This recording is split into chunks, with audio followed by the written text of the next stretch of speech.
অভিজিৎ পাল, বাবার নাম হইতেছে নরেশ চন্দ্র পাল। ওনার বাড়ি আগে এডিনগর ছিল। উনি অভয়নগর অ্যালবার্ট ক্লাবের এখানে একটা ফ্ল্যাট কিনেছিলেন 2018 সনে, বুকিং করেছিলেন 2018 সনে। বুকিং করার পর এটা প্রমোটারের পক্ষ থেকে হ্যান্ডওভারের কথা ছিল 2020, কিন্তু 2020-র মধ্যে হ্যান্ডওভার করে নাই। আলটিমেটলি এটা 2022-এ গিয়ে হ্যান্ডওভার করেছে। তো হ্যান্ডওভার করার আগে যে রেজিস্ট্রেশন হয়েছে, রেজিস্ট্রেশনের সময় বলা হয়েছিল, একটা কন্ডিশন ছিল যে 3 মাসের মধ্যে যেখানে লিফট ইনস্টলেশন করা হয় নাই, তারপরে ধরুন বাউন্ডারি ওয়াল এগুলি কমপ্লিট হয় নাই, আর আদার্স আরও কিছু কাজকর্ম ছিল।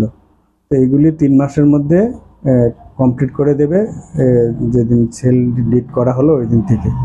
কিন্তু দেখা গেল 3 মাস পরেও প্রমোটার যে বাকি লিফটের কাজ, ইলেকট্রিকের কাজ এবং বাউন্ডারি ওয়াল এগুলি কমপ্লিট করে নেয়। যার ফলে ওনাকে অনেকবার নোটিশ দেওয়া হলো, রিকোয়েস্ট করা হলো। করার পরে আলটিমেটলি কিছু প্রমোটারের পক্ষ থেকে কোনো রেসপন্স না পেয়ে অভিজিৎবাবু কনজিউমার ফোরামের দ্বারস্থ হলেন। এখানে কনজিউমার ফোরামে কমপ্লেন করলেন।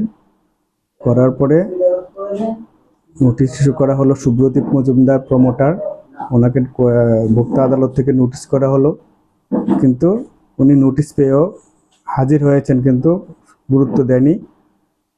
তার পরবর্তী সময়ে একতরফা রায় হয়েছে। এই রায়কে চ্যালেঞ্জ করে তিনি উপরের কোনো ফোরামেও যায় নাই। আর ওইখানে রায়টা ছিল যে 75,000 টাকা জরিমানা, সঙ্গে শতকরা 9% আপনার পার আনাম ইন্টারেস্ট, আর হচ্ছে গিয়ে লিফটটা 2 মাসের মধ্যে ইনস্টল করে দিতে হবে। আর 2 মাসের মধ্যে যদি ইনস্টল না করতে পারে, 2 মাস পর থেকে প্রত্যেক দিন আরও 300 টাকা করে জরিমানা করা হবে, যতদিন পর্যন্ত টাকাটা না দেওয়া হয়। সেই অনুসারে ওনাকে রায়ের কপিও করা হলো, অভিজিৎবাবু পাঠিয়েছিলেন, কিন্তু উনি কোনো রেসপন্স করে নাই। পরবর্তী সময় অভিজিৎবাবু আবার ভোক্তা আদালতে দ্বারস্থ হয়েছেন রায় কার্যকরী করার জন্য। তো ওইখানেও নোটিশ পেয়ে উনি হাজির হন নাই। পরবর্তী সময় এখন ভোক্তা আদালতের যে নতুন পরিবর্তিত আইন হয়েছে, সেখানে জেল জরিমানার প্রভিশন রয়েছে। যেহেতু প্রমোটার ভোক্তা আদালতের রায় অমান্য করেছেন, সেই কারণে যে নতুন পরিবর্তিত যে আইন, ভোক্তা আদালতের যে আইন, সেই আইন অনুসারে প্রমোটার সুব্রদীপ মজুমদারকে 3 বছরের জেল এবং 1,000 টাকা জরিমানা করেছে। সেখানে নতুন আইনে বলা আছে যে ভোক্তা আদালত 1 মাস, কমপক্ষে 1 মাস এবং ম্যাক্সিমাম 3 মাস পর্যন্ত জেল দিতে পারে, সঙ্গে জরিমানাও করতে পারে। সেই অনুসারে যেহেতু প্রমোটার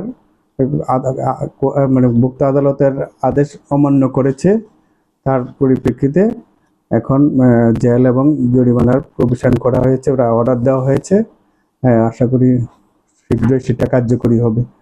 সেই অনুসারে পুলিশকেও প্রয়োজনীয় পদক্ষেপ নেওয়ার জন্য ভোক্তা আদালত থেকে অর্ডারের কপি কমিউনিকেট করা হয়েছে।